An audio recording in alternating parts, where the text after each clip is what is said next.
अस्सलामुअलैकुम वीवर्स, मैं हूं मुस्तफ़ा नवाज़ उर्फ हाजी मियाँ अपने यूट्यूब चैनल MK कुकिंग के साथ। वीवर्स, आज मैं एक बार फिर आपके लिए सब्ज़ी की रेसिपी लाया हूं, बहुत ही फ़ायदेमंद, जो कि ग़िज़ा के साथ साथ एक दवा भी है। ये है शलगम पालक।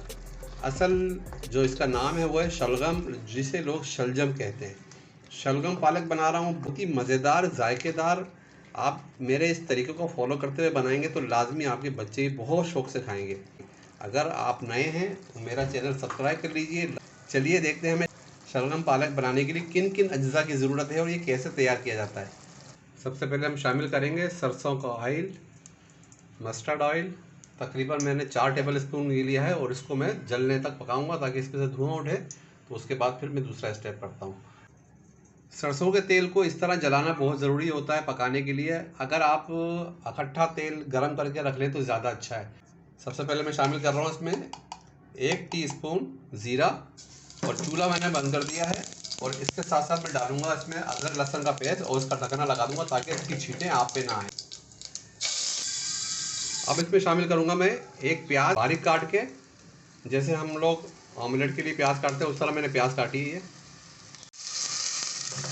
प्याज को लाइट ब्राउन होने तक पकाऊंगा मैं। प्याज हमारी ब्राउन हो गई है लाइट। अब इसमें शामिल करूंगा मैं टमाटर। तकरीबन मैंने 1.5 टमाटर लिया है बड़े साइज़ का। अगर छोटे टमाटर हैं तो आप 2 ले सकते हैं। और इसके साथ साथ मैं आप कुछ अपने घर के मसाले शामिल करूंगा। सबसे पहले शामिल करेंगे नमक हस्बे जायका। मैंने ½ टीस्पून लिया है, आप हस्बे जायका कम या ज़्यादा कर सकते हैं।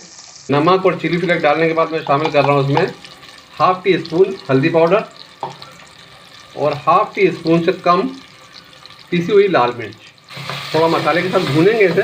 आपको लगे कि ये मसाला जल रहा है तो हम इसमें थोड़ा पानी शामिल कर सकते हैं, 1-2 टेबल स्पून, ताकि हमारे मसाले जले नहीं। थोड़ा सा पानी डालेंगे और इसको अच्छे से भूनेंगे जब तक कि मसाले से अच्छी सी खुशबू ना आना शुरू हो जाए और तेल अलग और मसाला अलग नज़र आना शुरू हो जाए। इस पॉइंट पे मैं डाल रहा हूँ ये बादियान के फूल टूटे हुए मेरे पास। अगर आपके पास साबुत है तो 1 बादियान का फूल डाल दें इसमें। ये इसका सीक्रेट है, इससे बहुत ही उम्दा खुशबू आएगी। इसके अंदर मसाले में से बहुत अच्छी खुशबू आनी शुरू हो गई है, तेल अलग और मसाला अलग नज़र आना शुरू हो गया है। इस पॉइंट पे अब मैं शामिल करूँगा ये है पालक, जो कि मैंने बारीक कतर कर अच्छे से 4-5 पानियों से इसे खूब धोया है मैंने। ये मैंने आधा किलो पालक लिया था तो इसका जो वेस्ट है वो सब निकल कर तकरीबन 300 ग्राम बचा होगा। पालक डालने के बाद मैंने तकरीबन इसे 5-6 मिनट पकाया है तो ये पालक नीचे बैठ गया है। अच्छा व्यूअर्स, पालक में जो होता है नमक होता है, नमकीन होता है, तो इसलिए मैंने नमक अपने तौर पर कम इस्तेमाल किया है। तो आप भी नमक शुरू में कम इस्तेमाल कीजिएगा, अगर ज़रूरत पड़े तो बाद में हम डाल भी सकते हैं। अभी इसको हम ढककर तकरीबन पकाएंगे 10 मिनट तक हल्की आंच पे, ताकि हमारा जो पालक है वो अच्छी से गल जाए। फिर दूसरा स्टेप करते हैं इंशाल्लाह। तकरीबन 15 मिनट हो गए हैं और पालक हमारा पक रहा है। और बीच में मैंने इसे 2-3 दफ़ा देखा है कि पालक हमारा जल तो नहीं रहा। पालक हमारा बिल्कुल गल चुका है, मैश हो चुका है बिल्कुल।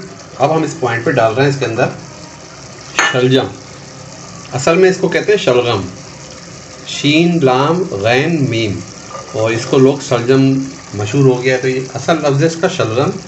बहुत ही फ़ायदेमंद होता है पेट के अमराज में, पेट के लिए, सेहत के लिए बहुत ही उम्दा सब्ज़ी है। इसको ज़रूर इस्तेमाल कीजिएगा इस सीज़न में पूरे। तकरीबन मैंने इसे 2 से 3 मिनट पकाया तेज़ आंच पे।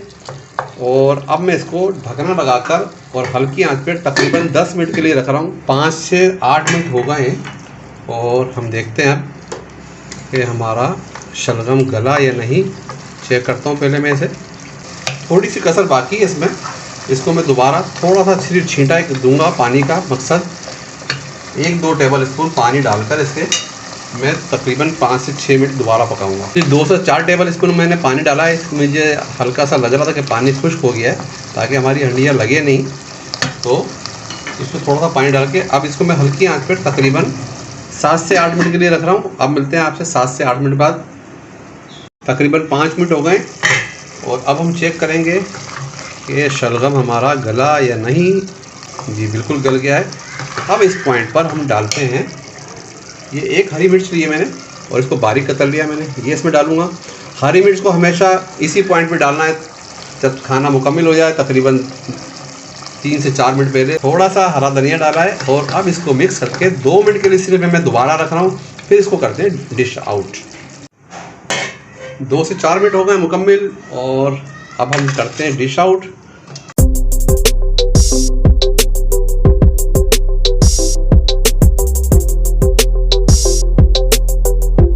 थोड़ा सा डालेंगे धनिया कतरा हुआ। देखा व्यूअर्स, आपने कितने आसान तरीके से मैंने एक सब्ज़ी तैयार की है। आप इस रेसिपी को ज़रूर फॉलो कीजिएगा। इंशाल्लाह ताला बहुत जल्द एक नई रेसिपी के साथ दोबारा हाजिर होऊंगा। जब तक के लिए मुझे इजाज़त दीजिए। अपना बहुत सारा ख्याल रखिएगा। अल्लाह हाफिज़।